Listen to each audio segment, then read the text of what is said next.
महाराष्ट्र की राजनीति एक बार फिर गर्मा गई है। देवेंद्र फडणवीस के नेतृत्व वाली राज्य सरकार ने शिवसेना शिंदे गुट के 20 विधायकों की वाई कैटेगरी सुरक्षा वापस ले ली है। इस फैसले को सरकारी संसाधनों के दुरुपयोग को रोकने की पहल बताया जा रहा है, लेकिन इसके राजनीतिक निहितार्थ भी गहरे हैं।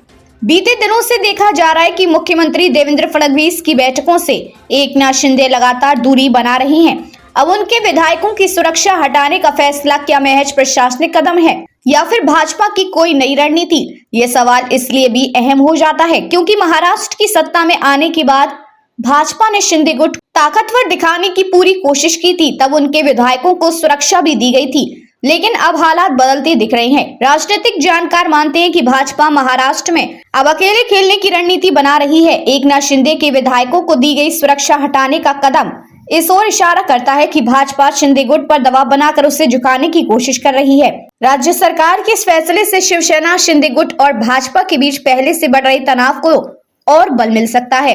पहले ही संकेत मिल रहे थे कि शिंदे और फडणवीस के बीच सब कुछ ठीक नहीं है। महाराष्ट्र की सत्ता में एकनाथ शिंदे को मुख्यमंत्री बनाकर भाजपा ने उन्हें मजबूत कर दिया था, लेकिन अब पार्टी शायद समीकरण बदलने के मूड में है। शिंदे खेमे को कमजोर करने के लिए भाजपा उनके विधायकों पर दबाव बना रही है, ऐसा आरोप शिवसेना और विपक्षी दल लगा रहे हैं। दिलचस्प बात यह है कि सिर्फ शिंदे गुट ही नहीं बल्कि कई भाजपा विधायकों और अजित पवार खेमे के नेताओं की सुरक्षा भी कम कर दी गई है। क्या ये संकेत है कि महाराष्ट्र की राजनीति में जल्द कोई बदलाव होने वाला है? मंत्रालय भवन की 7वीं मंजिल जहां सत्ता की दूरी घूमती है, इन दोनों दिलचस्प हलचलों से भरी हुई है। मुख्यमंत्री देवेंद्र फडणवीस का वॉर रूम, जो महत्वपूर्ण परियोजनाओं और सरकारी बैठकों की निगरानी करता है, अब एकनाथ शिंदे के समन्वय समिति कक्ष से सीधे टक्कर में आ गया है। दिलचस्प यह है कि फडणवीस ने एक हेल्प डेस्क और मेडिकल सहायता डेस्क स्थापित किया है, जबकि शिंदे ने उसी के ठीक बगल में अपना मेडिकल सहायता डेस्क खोल दिया है। सत्ता संतुलन का यह अनोखा खेल अब राजनीतिक गलियारों में चर्चा का विषय बन चुका है। फडणवीस ने इस पूरे मामले को तूल न देते हुए कहा कि सरकार सुचारू रूप से चल रही है और इसमें कोई मतभेद नहीं है। उन्होंने यह भी बताया कि जब वे उप मुख्यमंत्री थे तब उनका कार्यालय तत्कालीन मुख्यमंत्री शिंदे के बगल में था।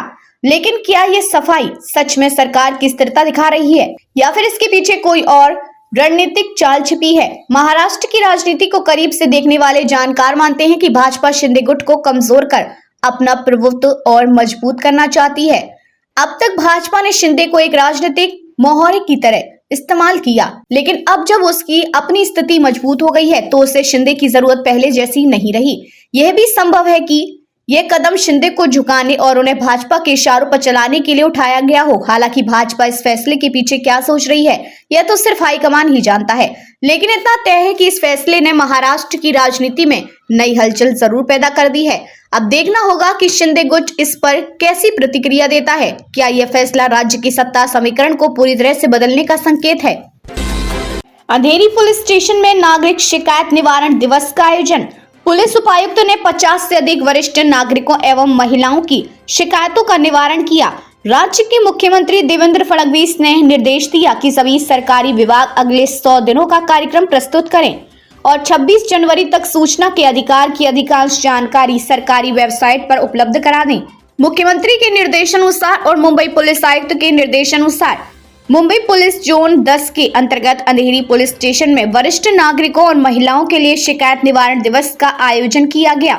जोन 10 के पुलिस उपायुक्त सचिन गुंजल और वरिष्ठ पुलिस निरीक्षक रमेश भामे ने 50 से अधिक शिकायतों का निराकरण कर वरिष्ठ नागरिकों को राहत दी। नागरिकों की शिकायतों के समाधान के लिए नागरिकों ने पुलिस उपायुक्त और वरिष्ठ पुलिस निरीक्षक को भी धन्यवाद दिया। माननीय मुख्यमंत्री महाराष्ट्र राज्य यांनी जो काही 100 दिवसाचा कार्यक्रम घोषित केलेला आहे, त्या अनुषंगाने माननीय पोलीस आयुक्त बृहन्मुंबई यांच्या आदेशान्वये दर शनिवारी प्रत्येक पोलीस स्टेशनला हा तक्रार निवारण दिवस हा साजरा केला जातो। या ठिकाणी मुख्यतः दुसरा शनिवार आणि चौथ्या शनिवारी ज्येष्ठ नागरिक आणि महिला यांच्या तक्रारी ऐकून घेण्यासाठी त्या परिमंडळामधील वरिष्ठ अधिकारी तसेच त्यापेक्षाही वरिष्ठ जे अधिकारी हे पोलीस स्टेशनला हजर राहतात आणि तेथील उपस्थित तक्रारदारांच्या तक्रारी ऐकून घेतात आणि शक्यतो त्यांचं समाधान त्याच ठिकाणी स्पॉटवर केलं जातं। आज परिमंडळ 10 मध्ये साही पोलीस स्टेशनला तक्रार निवारण दिवस साजरा करण्यात आलेला आहे। अंधेरी पोलीस स्टेशनला आम्ही स्वतः इथे येऊन आतापर्यंत 40 तक्रारदारांना ऐकून घेतलेलं आहे आणि त्यामध्ये तक्रारदारांचं समाधान झालेलं आहे. अंधेरी पुलिस स्टेशन को दे दी। मेरे साथ फाइनेंशियल फ्रॉड हुआ, उसमें आज सीनियर सिटीजन को बुलाया गया जो कि डीसीपी साहब गुंजाल साहब के साथ और सीनियर पीआई साहब के साथ ये निवारण हुआ। उसमें कुछ अमाउंट तुरंत उन्होंने ब्लॉक कर दी है और आगे तपास जारी है। तो मैं महाराष्ट्र पुलिस को मैं धन्यवाद देना चाहता हूँ। उन्होंने इमीडिएट एक्शन लिया और इसको मुझे गाइड इसके बारे में मुझे बताया गया और आगे तपास जारी है। मुझे रिटर्न की आशा तो नहीं थी, लेकिन अब लगता है कि मुझे रिटर्न हो जाएगा। और दूसरा मकसद मेरा ये था कि ये साइबर फ्रॉड हो रहा तो कितने छोटे छोटे आदमियों को होएगा, कितने लोग तकलीफ में आ रहे होंगे। मेरा मकसद ये था कि कम से कम ये अन्याय को रोका जाए। और महाराष्ट्र पुलिस ने एक बुक भी जारी की है जो कि मेरे पास है, उसकी मैं प्रति रहेगी, मेरी सोसाइटी में भी मैं फॉरवर्ड करूँगा ईमेल के थ्रू सॉफ्ट कॉपी, और सबको बताऊँगा भी इस तरह से अपने को सजग रहना है। मैंने फ्रॉड हुआ तो मैंने पहले तो इनका साइबर का जो पोर्टल है उस पर किया, 1930 को भी ट्राई किया। फिर मुझे मार्गदर्शन दिया गया है कि आप एक राइटिंग में कंप्लेंट पुलिस स्टेशन में भी दे दीजिए। फिर पुलिस स्टेशन में मैंने जमा कर दी वो कंप्लेंट। फिर मुझे बुलाया गया कि अभी आप शनिवार को आइए, तो उस दिन वरिष्ठ नागरिकों की मीटिंग भी रहती है और भी लोग आए हैं और सबका, और उस टाइम पे डीसीपी सर भी अवेलेबल है, वो पूरा सुनवाई कर रहे हैं और सीनियर पीआई सर भी है। मेरा एक्सपीरियंस बहुत अच्छा है, बहुत अच्छी तरह से उन्होंने बताया, समझाया। पूरा जो अनुशासन की पालना है, जिसका नंबर आता है उनको बुलाते हैं, बराबर से उन्होंने बताया और मार्गदर्शन दिया। मुंबई उपनगरीय वन विभाग की कार्यवाही के खिलाफ पूर्व सांसद गोपाल शेट्टी आक्रामक हैं। सुप्रीम कोर्ट के आदेश अनुसार संजय गांधी राष्ट्रीय उद्यान के अंतर्गत आने वाली बस्तियों में भारी भय का माहौल है। दामू नगर, अप्पापाड़ा, केतकी पाड़ा, दरखड़ी आदि इलाकों में रहने वाले झुग्गी झोपड़ीवासी इन मुद्दों के बीच ये बात सामने आई है कि केतकी पाड़ा और द्वारकाड़ी के सतवारा के ऊपर एक निजी मालिक का नाम है और झुग्गी झोपड़ियों में रहने वाले लोगों को विस्थापित करने के लिए 1997 में एक सर्वेक्षण का आदेश दिया गया था, लेकिन ये पता चला है कि अब तक कोई सर्वेक्षण नहीं किया गया है। कुल मिलाकर पूर्व सांसद गोपाल शेट्टी ने कहा कि वह केतकी पाना धारकड़ी की जमीन पर निजी सर्वेक्षण कर अपनी रिपोर्ट मुख्यमंत्री को सौंपेंगे और कहा कि वन विभाग के अधिकारी जो भी कार्यवाही कर रहे हैं उसके खिलाफ वे लड़ेंगे। चलो सर, काय म्हणाल, आज आपण केतकीपाडा इथे आलेला आहात. वन विभागाकडनं केतकीपाडा इथे छोटे दुकानदार आहेत त्यांना नोटिसा देण्यात आल्या आणि त्यांनी अतिक्रमण केलं असा आरोप वन विभागाकडनं केला जात आहे. मला असं वाटतं थोडा चुकीचा आणि थोडा गैरसमज पण पसरलेला आहे. 15 जानेवारीचा ऑर्डर मी वाचलेला नाही, मी मागितलं, ह्या लोकांनी सुद्धा दिलं नाही.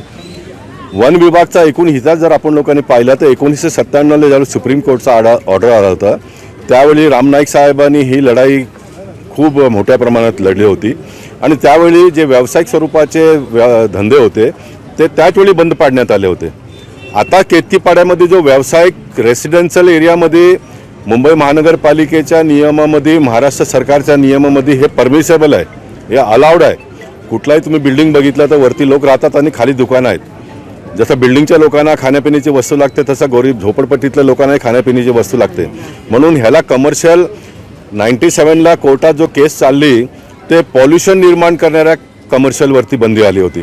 हे दुकानाला चालवणारे कुठला पॉल्युशन क्रिएट नाही होत आणि म्हणून कोर्टाच्या चर्चेमध्ये एखादा वस्तू आला असेल आणि कोर्टाने आता एक गोष्ट याच्यात हे सुद्धा आहे का 2011च्या नंतरही झोपडपट्ट्या वाढत चाललेल्या आहेत, त्याला आम्ही समर्थन नाही करत. जे न्यायिक आहेत, जे पात्र आहेत त्या लोकांना जागा घर मिळायला पाहिजे. कोणीही उठून सुटून वन विभागात घर बनवणार तर त्यांची लढाई आम्ही लढत नाही. मी लढाई लढतो कायद्याच्या आधारावरती, सरकारने केलेल्या नियमात बदलावच्या आधारावरती लोकांना न्याय मिळवून देण्यासाठी आमची लढाई आहे. आणि म्हणून लोकांनी सुद्धा फार घाबरून जाण्याचं कारण नाही आहे. कोर्टाने जर 15 जानेवारीच्या आदेशात काही म्हटलं असेल तर त्या पुन्हा वकिलाच्या माध्यमातून आपण कोर्टाच्या लक्षात आणून देता येईल. मी सरकारच्या सर्व अधिकाऱ्यांना लक्षात आणून दिलं. गणेश नाईक साहेब जे वनमंत्री आहेत त्यांच्याही लक्षात पत्राद्वारे आणून दिलं. मी प्रत्यक्ष त्यांना जाऊन भेटणार आहे. सर्वात मोठी गोष्ट म्हणजे एक तर केतकीपाड्याच्या बाबतीत सरकारने निर्णय केलेला आहे, सुप्रीम कोर्टने निर्णय केलेला आहे. यांना स्थलांतरित करण्यासाठी नवीन जागा बांधून 5,000 लोकांना घर बांधण्याचं काम चांदिवली येथे सुरू पण झालेलं, परंतु हाईट रिस्ट्रिक्शन एव्हिएशनच्यामुळे तो आता बंद आहे. कोर्टात खटला होता, एका खटल्याचा निर्णय 4 दिवसापूर्वीच आलेला आहे आणि तोही मार्ग जर सुटला तर 5,000 लोकांचं घर ताबडतोब आपण सुरू करू शकतो. देवेंद्र फडणवीसजी ते करतील. आज एक आनंदाची बाब ही सुद्धा आहे, उद्या महाराष्ट्रात 20 लाख लोकांना घरं देण्याचा भूमिपूजन होतोय. 20 लाख लोकांना.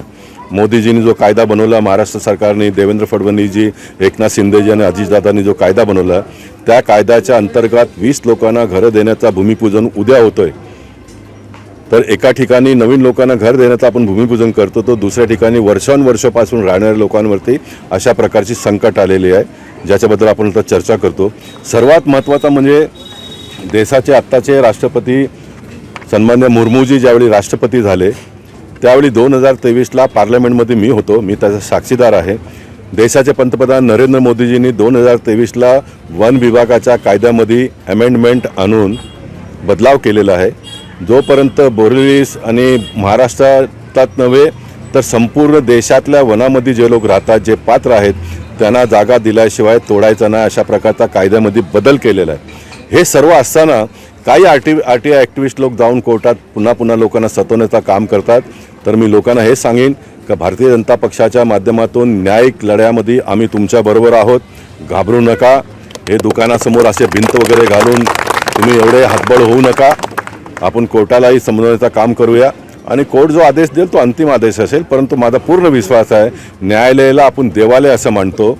न्यायालय अशा प्रकारचा कोणताही चुकीचा आदेश देऊन लोकांच्या जीवनाशी खेळण्याचं काम कधीच करणार नाही, हे मी गॅरंटीने सांगू शकतो. कारण मी इतक्या वर्षापासून या सिस्टममध्ये काम करतोय. म्हटलं का 7,000 रुपये ज्या लोकांनी भरले त्या लोकांना 5,000 लोकांना घर देण्यासाठी चांदिवली येथे कामाची सुरुवातसुद्धा झाली होती. परंतु त्या हाईट रिस्ट्रिक्शनच्या केंद्र सरकारच्या कायद्यामुळे कोर्टात केस होता. एका कोर्टचा 4 दिवसापूर्वी जजमेंट आलेला आहे आणि तो जजमेंट जर ह्यालाही लागू होत असेल तर ताबडतोब ते काम सुरू करता येईल. काही बिल्डिंग बांधून पण तयार आहेत, 8-10 मालेचे बिल्डिंग बांधून तयार आहेत. ते काम पूर्ण करून सर्व लोकांना स्थलांतरित करता येईल. आणि म्हणून केतकीपाडा असो किंवा वन विभागात राहणारे जे पात्र लोक आहेत त्या लोकांनी बिलकुल अजिबात घाबरण्याचं कारण नाही आहे. भारतीय जनता पक्ष पूर्णपणे तुमच्या पाठीशी कायदेशीर मदत करण्यासाठी कटिबद्ध आहे.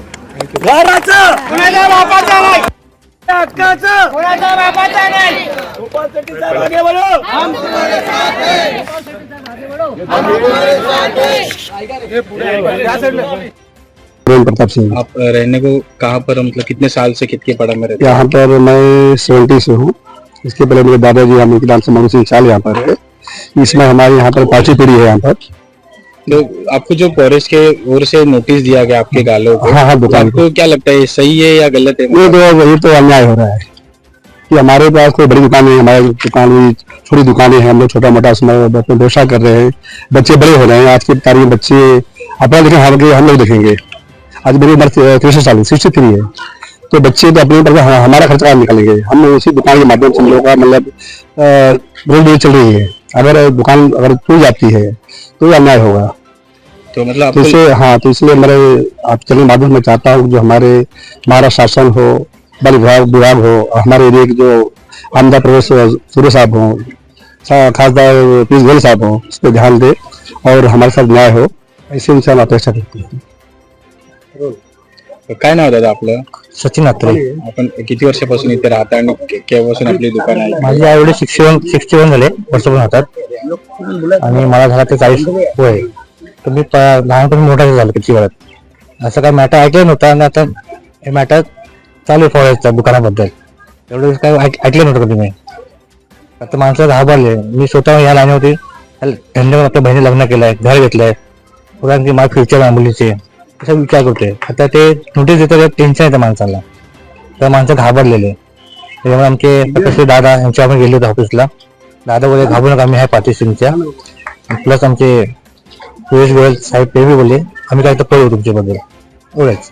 आपल्याला जे नोटीस दिलंय ते कित्येक मतीने आपल्याला असं वाटतं की योग्य आहे की नाहीये, मला आपल्याला काय वाटतं? आणि नोटीस देताना ते ऑफिसला आले आमच्याकडे, ते एकदा नाव विचारतात आणि ताबडतोब छापून देतात, असं होतं।